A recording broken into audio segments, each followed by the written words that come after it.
ဒီနေ့ဗီဒီယိုမှာတော့အခုလို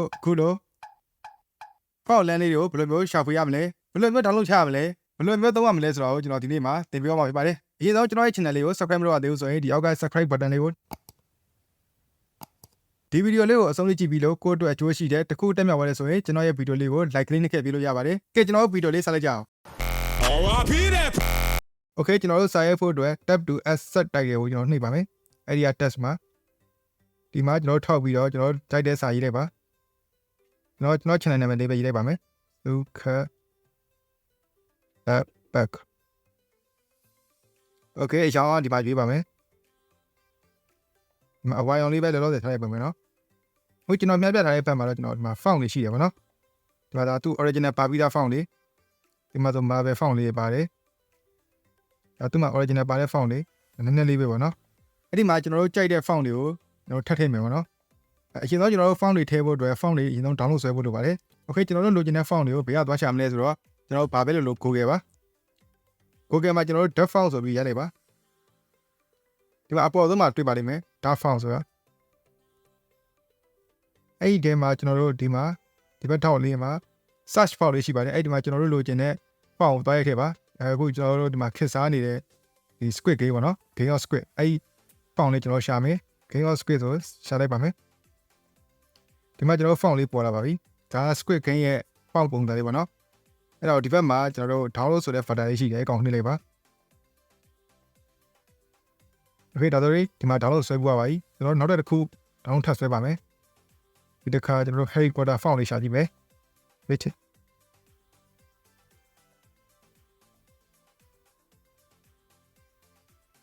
ဒီမှာ Harry Potter ပါ download ဆွဲလိုက်ပါမယ် Okay နောက်တစ်ခုဘာထပ်ဆွဲရအောင်မယ်ကျွန်တော်3ခုလောက်ဆွဲကြည့်မယ်ပေါ့နော်နောက်တစ်ခုကကျွန်တော် Disney ပေါ့နော် Disney ပုံစံ Disney font လေးရှာကြည့်မယ် Disney ပေါ့နော် Okay Disney font တွေတော့အများကြီးရှိတယ်ဗျအဲ့ဒီကကျွန်တော်ဒီကအပေါ်ဆုံးဟာလေးပဲကျွန်တော် download ဆွဲလိုက်မယ်ဒီဘက် download လေးကိုနှိပ်လိုက်မယ် Okay ကျွန်တော်တို့ဒါဆိုရင်ကျွန်တော်တို့ font 3ခုဆွဲပြီးပါနော်အဲ့ဒါကိုကျွန်တော်ဘယ်လိုသွင်းမလဲဆိုတော့ VN app ထဲပြန်ဖွင့်လိုက်ပြီဆိုရင်ဒီဘက်မှာ my font ဘက်ကိုရွေးလိုက်ပါနော်ကျွန်တော်တို့မှာ English ရှိတယ်ဒါ default ပါတဲ့ font လေးပါနော်ဒီဘက်က my font ကိုရွေးလိုက်ရင်ဒီမှာအပေါင်းလေးရှိတယ်အဲ့ဒီအပေါင်းလေးကိုနှိပ်လိုက်ဒီမှာအပေါင်းလေးရှိပါမယ် file manager လေးသွားမယ်ကျွန်တော်ခုန download ဆွဲထားတဲ့ file ကိုထည့်မယ်ပေါ့နော်ဒီဘက်က download ဆိုတဲ့ file ထဲမှာရှိပါမယ်ဒီမှာပါကျွန်တော်ခုန download ဆွဲထားတဲ့ဒီမှာ Walt Disney font ရဲ့ Harry Potter ရဲ့ဒီမှာ game of squid ဆိုတဲ့ဟာပထမဆုံးကျွန်တော် game of squid ကိုနှိပ်လိုက်မယ် Okay နောက်တစ်ခုထပ်ထည့်မယ်အပေါင်းကိုပဲနှိပ်မယ်ဒီက Harry Potter font ထည့်မယ်နောက်တစ်ခု Disney font Okay ထည့်ပြီးပြီဆိုရင်ကျွန်တော်ဒီဘက်ကပြန်ဆွဲလိုက်မယ်ဒီ my font လေးကိုသွားကြည့်မယ်ပေါ့နော် my font ထဲမှာကျွန်တော်ခုန download ဆွဲထားတဲ့ဒီ font လေးတွေပေါ်နေပါပြီဒီမှာဆိုရင်ဒါ game of squid font လေးပါဒါဆို Harry Potter font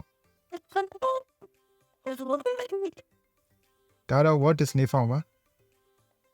ကျွန်တော် site ကိုလည်းဒီအောက်မှာကျွန်တော်လိုသလိုရေးသေးလို့ရပါတယ်ဒီမှာသူ့ရဲ့ squid game ဆိုတဲ့ font လေးတိုင်းကျွန်တော်ပြန်ရေးကြည့်မယ် Okay အကြောင်းပြောနေဒီဘက်မှာဒါဆိုတော်မိုက်ပါပြီဗောနော် Okay ဒါဆိုကျွန်တော်မေးကြပါလိမ့်မယ်မြန်မာ font တွေရောဘယ်လိုလုပ်မလဲပေါ့ကျွန်တော် comment တွေမှာမေးရလေးရှိရပါတော့ကျွန်တော် capcut မှာမြန်မာစာမှန်လို့ဘယ်လိုလုပ်ရမလဲဆိုတာဒီမြန်မာစာရိုက်ဖို့အတွက်ဆိုကျွန်တော် capcut ကိုမသုံးတာကောင်းတယ်ဗျဘာဖြစ်လို့လဲဆိုတော့ capcut ကသူကအခုချိန်ထိသူကဇော်ကြီး font ကိုပဲသူက support ပေးထားတာဆိုတော့လေကျွန်တော်က Unicode တွေသုံးနေတာဆိုတော့ကျွန်တော် capcut မှာစာရေးချင်တယ်ဆိုရင်ကျွန်တော်ကဇော်ကြီး font ကျွန်တော် font က Unicode တာဆိုရင်ကျွန်တော်ကဇော်ကြီး font သွားပြောင်းပေးရမှာပေါ့နော်ပြီးတော့ကျွန်တော်တို့က Unicode ပြန်ပြောင်းဇော်ကြီးပြန်ပြောင်းနေအလုပ်ရှုပ်တယ်ပေါ့နော်အဲ့တော့ကျွန်တော်မြန်မာစာရိုက်မယ်ဆိုရင် capcut ကိုမသုံးပါနဲ့အလုပ်ရှုပ်တယ်ပေါ့ဗျာရေးလို့တော့ရတယ်ဒါပေမဲ့အလုပ်ရှုပ်တယ်ကျွန်တော်လည်းမသုံးကျွန်တော်လည်းမြန်မာစာရိုက်တယ်ဆိုကျွန်တော်မသုံးဘူးကျွန်တော် VM မှာရှင်းနေလာရဲလို့ရတယ်အဲ့တော့ capcut မှာ edit လုပ်ကိုလုပ်ချင်တာလုပ်ပြီးရင် save လိုက် save ပြီးကျွန်တော် VM နဲ့ထည့်ပြီးတော့ဒီစာရေးချင်တယ်ဆိုရင်ပေါ့နော်စာရေးချင်တယ်ဆိုရင်ကျွန်တော် VM နဲ့လာပြီးတော့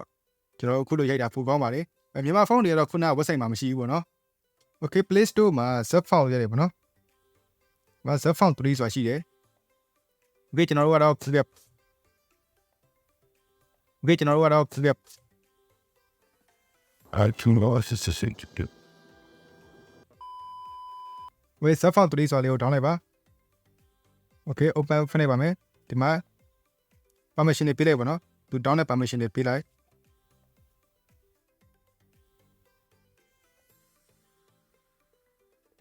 agree လေးလိုက်မယ်ဒီမှာမြန်မာ font တွေရှိတယ်ပေါ့နော်ဒီ Z font တွေမှာမြန်မာ font တွေရှိတယ်ဒီမှာရိုးရှင်း Unicode ရှိမယ်ပြီးတော့ဆိုဒီမှာ C off နေတယ်မျိုးပေါ့ဒီထဲမှာမြန်မာ font တွေရှိမယ်ဒီထဲမှာအများကြီးပါပဲနော်တော်တော်များရှိတယ်ပေါ့နော်ဒီထဲမှာကျွန်တော်တို့ဘာကို down ကြည့်မလဲဆိုတော့အဲ့ဒီကကျွန်တော်တို့ဒီမှာ 7 band ဆိုတာလေးတစ်ခု down ကြည့်မယ်လေးလိုက်မယ် download okay ကျွန်တော် apply မနေဘူးเนาะကျွန်တော်ပြန်ထွက်လိုက်မယ်7 band down မယ်မ C side တကူးဆိုတာလေး down ကြည့်မယ်ကိုယ်ပြန်ထွက်မယ်ဘယ်တော့တရဲဆိုတာလေး down ကြည့်မယ် okay အဲ့တောင်းကူကျွန်တော် down ကြည့်မယ်okay VM ထဲမှာခုနအတိုင်းပဲဒီမှာတော့ကျွန်တော်မြန်မာလိုတစ်ခုရိုက်တယ်မှာပေါ့နော်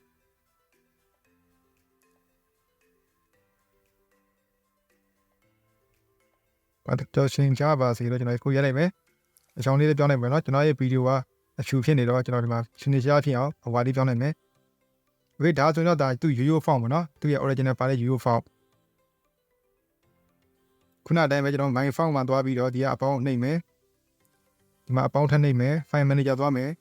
ဒီတစ်ခါတော့သူက download file ထဲမှာမရှိဘူးเนาะသူရဲ့ Z font ဆိုတဲ့ file ထဲမှာသွားရှာရမယ်အဲ့တော့ကျွန်တော်တို့ file manager တွေကဒီအောက်ဆုံးမှာရှိတယ်ပေါ့နော် Z font ဆိုတာဒီ folder တစ်ခုရှာလိုက်ပေါ့နော်အဲ့ဒီမှာ font ရှိမယ်ဒါမြန်မာ font ဆိုပြီးပေါ်မယ်ဒီမှာ Unicode okay အဲ့ဒီမှာကျွန်တော်တို့တစ်ခုသွင်းမယ် spell band သွင်းမယ်နောက်တစ်ခု cherry တကူဘာတော့နာမည်လေးကတော့လမ်းစားတွေပဲ cherry တို့တကူတို့ပထောက်တို့ပထောက်တရဲတို့ spell band တို့နာမည်လေးရလှ okay သွင်းပြီးပြီဆိုရင်ဒီမှာပြန်ထွက်နိုင်မယ်ဒီဘက်မှာပေါ်နေပါပြီမှာ spell band နည်းနည်းအကြီးလေးချဲ့ပြမယ်နော်တခြားမြင်ရအောင် okay ဒါဆို spell band file မှာတကူဒီစလုံးလေးဆိုလည်းလှရပါတော့တော့ရိုးရှင်းလေးပဲတကူဒီမှာ cherry ဘာတော့ okay အဆင်ပြေမလို့ပြောတယ်မှာလေကျွန်တော်နောက်ထပ်ဗီဒီယိုမှာပြန်တွေ့ပါမယ်